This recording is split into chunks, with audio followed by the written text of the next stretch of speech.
Taong 1962, nagtungo si Eli Cohen sa Damascus bilang si Kamel Amin Tabet. At dito, tuloy pa rin siyang nakikipag-socialize sa mga Arab tulad ng ginagawa niya noong nasa Argentina pa siya.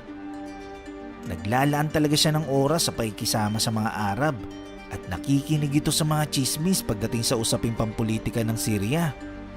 Kalaunan, nagpaparty pa nga itong si Eli Cohen sa kanyang tinitiran sa Damascus na dinaluan ng matataas na opisyal ng Syria, mga malalaking negosyante at marami pang iba. Sa party na ito, talagang maraming alak ang pinainom ni Eli Cohen sa kanyang mga bisita at kumuha pa ito ng mga prosti. Nung lasing na ang mga matataas na opisyal, dito na nila sinimulang i-open at pag-usapan ang patungkol sa kanilang mga trabaho at kung anong mga plano ng Syrian Army. Siyempre si Eli Cohen ay nagpapanggap lang na lasing at sumasabay lang siya sa usapan. Ang bawat detalye ng impormasyon na nakakalap niya ay talagang maiging tinatandaan niya. Mula noon, unti-unti nang nakukuha ng Syrian government ang loob ni Eli Cohen. Kumbaga madalas na ito nakasama ng mga high officials. Katunayan, nilalapitan pa nga siya para hingan ng advice. At ito pa, pinapautang pa siya ng gobyerno ng Syria. Kabilang sa naging kaibigan ni Eli Cohen ay si Amin al-Hafiz, na kalaunan ay naging presidente ng Syria. Naging bahagi si Eli Cohen sa Ba'ath Political Party. Ito yung partido sa Syria na nananawagan para sa pagkakaisa ng mga Arab countries at para maging single state na lamang ito. Ang Ba'ath Party ay nagsagawa ng kudeta noong 1963 at ang itinalaga nila bilang bagong presidente ay si Amin al-Hafiz na naging kaibigan ni Eli Cohen. Dahil ang Syrian president na si Amin al-Hafiz ay gustong-gusto itong si Eli Cohen, itinalaga niya ito sa Ministry of Defense ng Syria. So saktong-sakto ito para mas madaling makapagkalap ng impormasyon at plano ng mga military ng Syria. Sa kanyang tinutuluyang apartment, dito ginagamit ni Eli Cohen ang kanyang secret transmission equipment. Araw-araw siyang nagpapadala ng mensahe sa Israel. Naglaan pa siya rito ng 3 taon para magkalap ng mahalagang impormasyon patungkol sa Syrian government at kung ano-ano ang military plans ng Syria. Halos daang reports ang natransmit ni Eli Cohen sa mga kasamahan niya sa Mossad Agency sa Israel. Bukod doon, nakapagpadala din siya ng sulat sa Mossad Agency na ang gamit na pangsulat ay invisible ink. Sa buong panahon ng kanyang pamamalagi, marami siyang naibatong impormasyon sa Israel na tanging mga staff lang ng Syrian Defense ang nakakaalam. Nakalap ni Eli Cohen ang impormasyon ng plano ng Syria laban sa Israel. Isa sa plano rito ay ang pagputol ng daluyan ng water supply na pangunahing pinagkukunan ng tubig ng bansang Israel. Ito'y sa pamamagitan ng pagliis ng pwesto ng Jordan River. Ibig sabihin, uhukay sila ng panibagong lagusang paliko at tatabunan ng existing na lagusan ng Jordan River. Nung nireport ito ni Eli Cohen sa Israel at pininpoint ang aktwal na lokasyon ng plano, agad-agad na ginawa nito ng aksyon ng Israeli military at binomba ang equipment at pinasabog ang bagong gawang planta sa Syria. Unfortunately, dito na nagsimulang magsuspecha ang Syrian government na mistulang may ahas sa loob ng kanilang bakod. Sa loob ng taong 1962 hanggang 1964, nagawa pa ni Eli Cohen na makabalik sa Israel ng 3 beses para makita ang kanyang asawa at mga anak. Nung bumalik sa Syria si Eli Cohen noong 1964, ang Syrian forces ay palihim na palang iniimbestigahan ang nangyayaring internal intelligence leaks.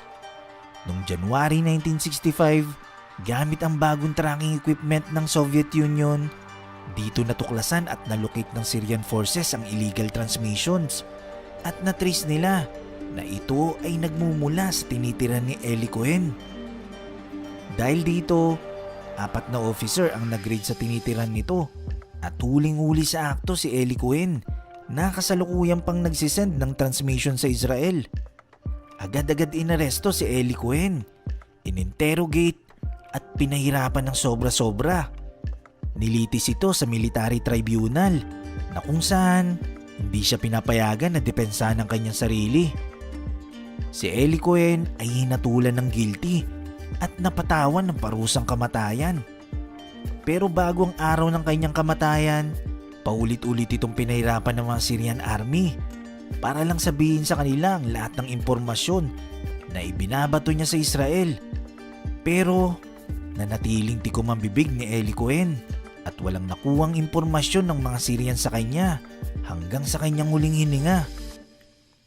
Sa pamamagitan ng Syrian rabbi na dumalaw sa kanya bago siya i-execute, napagpadala pa si Eli Cohen ng huling sulat sa kanyang pamilya sa Israel. Nakalagay sa sulat, "I ask you not to mourn for the past, but to look to the future. I am sending you last kisses. Pray for my soul."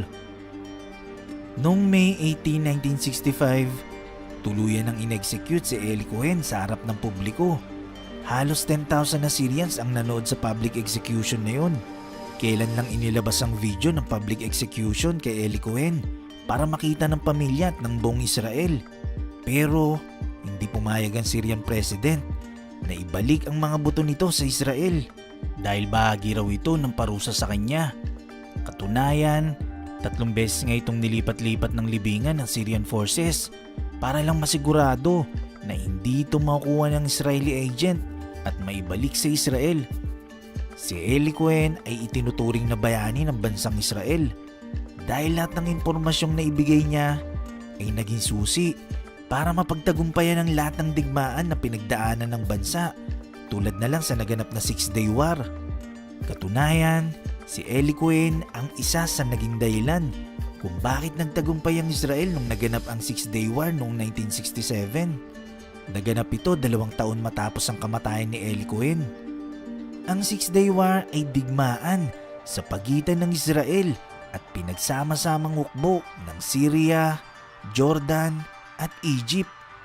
Isa sa mahalagang impormasyong na ipadala ni Eli Cohen sa Israel ay ang mapa na ginawa nito na kung saan dito makikita ang aktwal na lokasyon ng mga bunkers ng Syrian army na nagsisilbing taguan ng mga Syrian soldiers sa Golan Heights.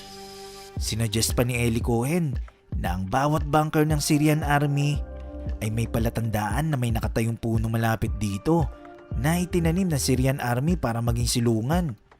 Isa pa sa purpose ng punong ito ay para magsilbing camouflage na pandepensa. Kalaunan, ang mga punong ito ay ginamit ng Israel Defense Forces o IDF bilang marker ng kanilang target na bobombahin at pinasabog nga nila ito nung sumiklab ang 6-Day War. Ito ang dahilan kaya't nakuha ng Israel ang Golan Heights mula sa kamay ng Syria. Ito ang ginawang counterattack ng Israel laban sa plano ng Syria. Iba pa ang istorya sa Jordan at Egypt kung paano nila ito natalo, na meron din kanya-kanyang espiyang itinalaga ang Israel. Kaya malaking ambag ang lahat ng impormasyong ibinigay ni Eli Cohen sa Israel para masakop nito ang Golan Heights. Hindi lang ito naging mahalaga sa pandepensa sa Northern Israel, kundi dahil nandito rin ang 30% ng source ng water supply ng bansa na plano rin sanang isabotahin ng Syria. Ang istorya ni Eli Cohen ay ginawan ng TV series na mapapanood sa Netflix na pinamagatang The Spy.